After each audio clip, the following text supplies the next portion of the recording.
Welcome to Muffin Talk.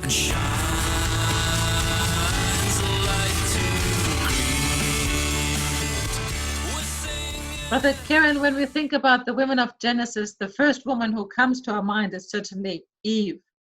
What do we know about Eve? Well, we really need to recognize that there is a woman mentioned before Eve, just as woman, because a good Bible will tell us the first creation story, that's the heading, 1:1 to chapter 2:4a.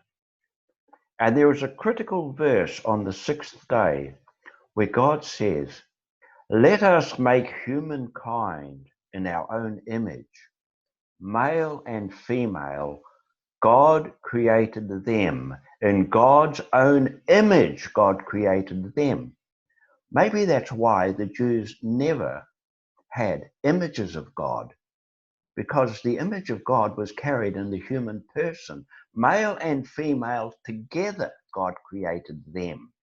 And I think that first creation story is called the priestly creation story. And it's a nice ordered story. And it comes out of the heart of the Babylonian exile. If God created the world with everything in its place and a place for everything, that story offers hope for exiles that one day they will return to the land that God created. But also, it's a wonderful, encouraging story of the fundamental equality of male and female. That's why it's a tragedy that that first creation story has appeared to just be under the shadow of the second creation story when we meet Eve. Does that make sense? So there is the first woman and there is Eve. And the first woman and the first man are equal and image God in combination together. No inequality there. Now, when we come to the second creation story, that comes really from a time of settled storytelling. You know, you need some kind of order, social order, to tell good stories and write books, right? Well, here we have a story that is given to the Yahwist, and that's a 10th century, the royal court of David, Solomon, whatever. And we have this story now of the creation of the world, different order from the first story. And we have, the story starts in chapter 2, 4b following, with the creation of the Ha-Adam from the Ha-Adamah, the earth creature from the earth. Now, women scholars are pointing out that how can you actually have male if you don't have female, because we are defined in terms of one another. So this Ha-Adam from the Ha-Adamah, this human from the humus, is created first. You have human and you have earth and humus. Exactly, and you have human from the humus, right? So how you can't give gender until you've got gender. So to say that the man was created ahead of the woman is the way we read it because of the English translation. But the Ha-Adam from the Ha-Adamah is not gendered yet. And God sees that this poor little earth creature is lonely. So the earth creature is given the task of looking among the animals, naming the animals. You don't name the animals unless you're superior to them. You've got some kind of authority over them. So all the animals are named. But among those, there's not a companion for the earth creature. So God takes, I don't like the translation rib either because it's too small a part. The Sumerian term ti is the side.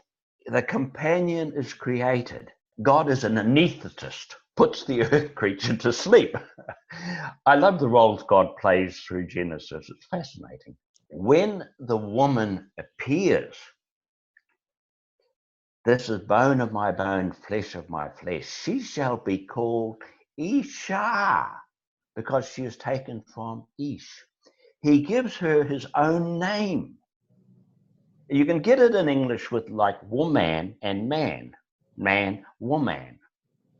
But Isha from Ish is a sharing of his own name. You see again the same use of the word. You can get a fair bit of it in English, what's going on in the text. And then there's that delightful little line at the end, they were naked and not ashamed, at the end of that second chapter. And there's something interesting going on there too, because it's innocence. And I think so much great literature moves from innocence to experience. Because one of the critical points about all of this is the story of humanity. It's not, it's every society has its own creation stories about the origin of the earth, the origin of humanity. This is the human story. Everybody is Adam, everybody is Adam, everybody is Eve. Now, the story moves on into chapter 3. And you have the fascinating account of the serpent that slithers into the story. Now, it's fascinating that Eve is the only one that does any talking. She really is a very good theologian. When the serpent says that, didn't you told not to eat fruit, and then says, but if you eat the fruit, you'll have knowledge. You'll be like God, knowing good and evil. Honestly, Eve gets terrible press out of all of this, but she's the seeker of knowledge. I mean, had we stayed in the garden in the story, we would have been perpetually having to be good, right? I mean, where does free will come in? Eve actually does a very good thing too when she tells the serpent that we're not to eat from the fruit of the tree, nor are we to touch it. She adds that bit in. She puts a fence around the law, so it won't, this is something the Jews really loved, put a fence around the law. And then, of course, she sees, she likes, and she takes the fruit. Now, she gives some to her husband, and there's a little piece right beside that. Who was with her? I really love emphasizing that piece because he's standing there right beside her, saying nothing. And, he is as guilty as she is. And, we really get influenced by Augustine and Milton. Augustine gives us original sin and the fall. And we actually still call it Adam's sin, not Eve's sin. It's Adam's sin. Augustine even said if Adam hadn't eaten the fruit, well, we'd still be in the garden. But the interesting thing about this whole account is that it never comes back into the Bible, into the Old Testament. We never hear any words about fall or, and the devil made me do it, any of that. And I think there's a fascinating thing about the story of Adam and Eve. And we don't get anything until the 2nd century, a late book of the book of Sirach, Ecclesiasticus. And he says, from a woman was the beginning of sin, and because of her we all died. Well, that's rough. Some of this material is Sirach, and then in the New Testament, we get in 1 Timothy, women shouldn't have any authority over men. They shouldn't be teaching in church, etc., even though they're running most of the RE centers, I think, around in our country. But for Adam was formed first, then Eve, and Adam was not deceived. Oh, come on. But the woman was deceived and became a transgressor. So therefore, no authority. Now, that type of material has been very damaging. It is far from the intention and the story that we see in the book of Genesis.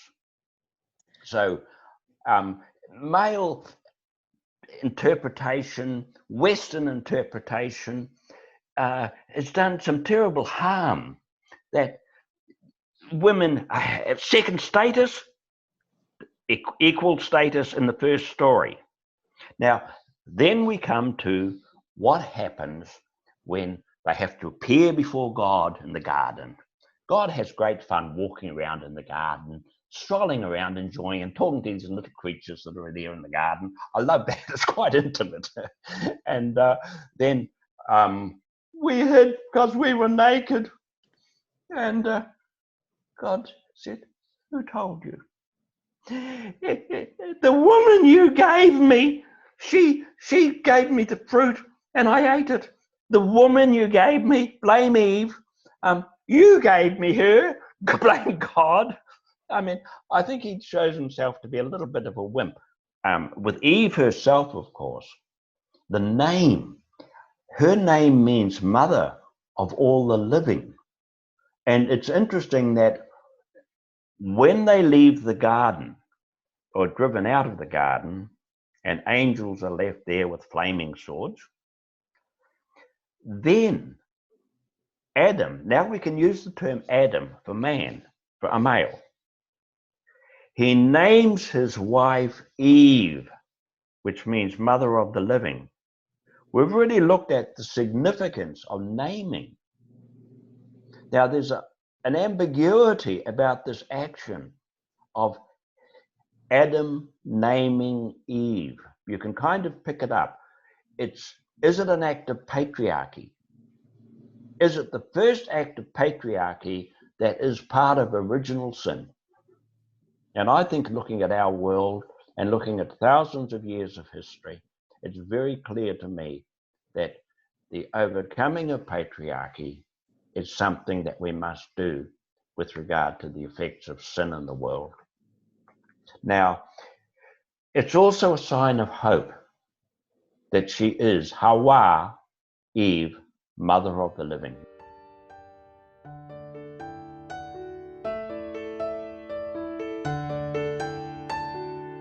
Out there, oh, peace is calling. In the bonds of love we meet. For the world, a new day dawning and shining.